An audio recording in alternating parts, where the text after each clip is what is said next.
artistic pink cat. I am also known as Grizzle Dog and She King. I am on Fur Affinity now. My username is She King, and nothing really new there that I haven't posted on DeviantArt already. So if you want to just like watch me or something on there, that's okay. But this is what I've been working on for the past week. For the past 2 days, I've been stressing a lot. I've been stressing a lot over it, so it's really been eating me alive. But I think I've nailed the Bushbaby shape. After my last post on DeviantArt of the shape, I trimmed it down. I did a major trim down, and then I regretted that, and I'm like, no, that's not right. So I buffed it up a bit. It's just the snout. The snout was continuing to give me trouble. It continued to give me trouble, so it was just too long. So I cheated. I didn't want to have to hack off my nose because I already did that about by an inch. The nose got chopped off by an inch. The lower jaw got chopped off by an inch, and then refoamed, so it looked like nothing happened. But I cheated. I buffed up my cheeks. I buffed up this to make the nose appear smaller. And I'm a very, very crude worker. I'm kind of a messy worker, so it's kind of choppy. But I buffed up the cheeks. I cheated and brought out the brow ridge more. And I think that did the job. I think that worked. And now I also carved down. I chiseled down the snout. And not only brought up my cheeks, but I chiseled the snout down to make it narrower because the Bushbaby snout is kind of narrow. And I think I might be the first fursuit Bushbaby that exists. I haven't seen any other fursuits of marsupials such as a Bushbaby. I've seen other marsupials, but not the Bushbaby. The great features about this mask is a moving jaw. And I'm still experimenting with it. The coat hanger wire technique that I pulled from somebody else's video, I glued it to foam, glued it to the balaclava mask. I've kind of reinforced it, as you can see here, with some elastic, but that was because I wanted to see how sensitive I could get it to be. And the elastics, some of the elastics helping, some of it's kind of ineffective, so I might just leave it there because it might be helping some, but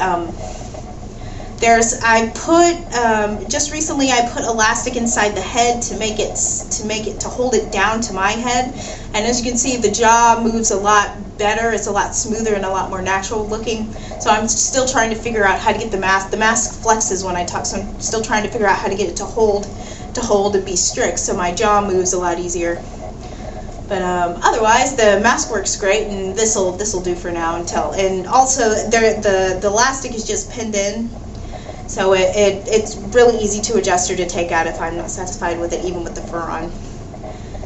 And the eyes, I've got to get to the eyes. I haven't said the eyes yet, but the eyes, great vision, awesome vision in the eyes.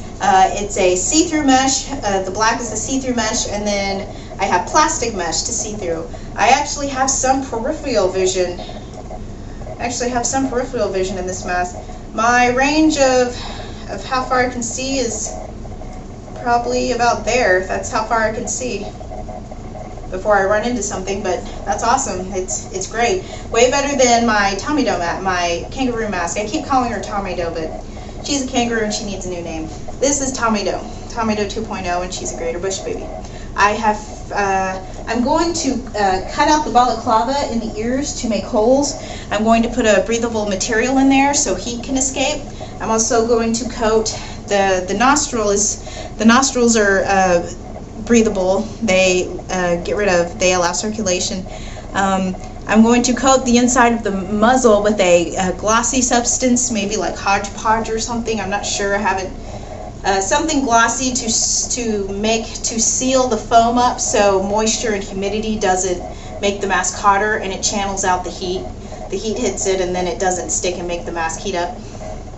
I'm also going to do that with the ears. I'm going to coat them in a glossy finish because the Bushbabies have shiny skin on the inside of the ears. Maybe use Hodgepodge. Something like that. It seems like a good idea. I've done 3D ears this time. I didn't do that on my last mask, so there's a lump and it actually twists in. I might have worked more. I've been looking at other people's foam heads, and I feel like I'm working more crudely than they do. They're a lot neater than I am. I'm pretty messy. I'm not very neat or cleanly when I go about stuff. But the eyes, the cool thing about the eyes, I designed the mask in such a way that the globe eyes, they kind of just shove in there, and it's a Christmas ornament that just pops in two so you can stick stuff in it. I got a suggestion on a forum to use those for the bigger eyes, and they work great. But they just shove in there, and there's a little thing for a string to go on. Well, I just twist those in there and lodge them in the foam, and the eyes actually stay there. So they're actually pretty snug. They don't move at all. I can throw the mask around and they're still in there.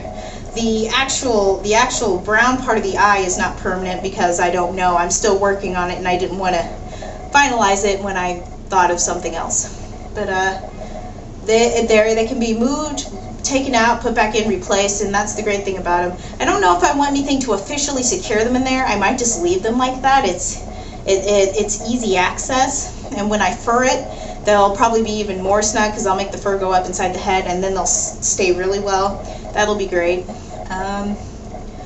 I also found that my state has their own fur group now, and they are going to have their first con debut later this year, and that'll be great. So I hope I can get some of my friends to go with me to that. I don't travel much, so I like to go with other people in case something happens. I just want to be prepared.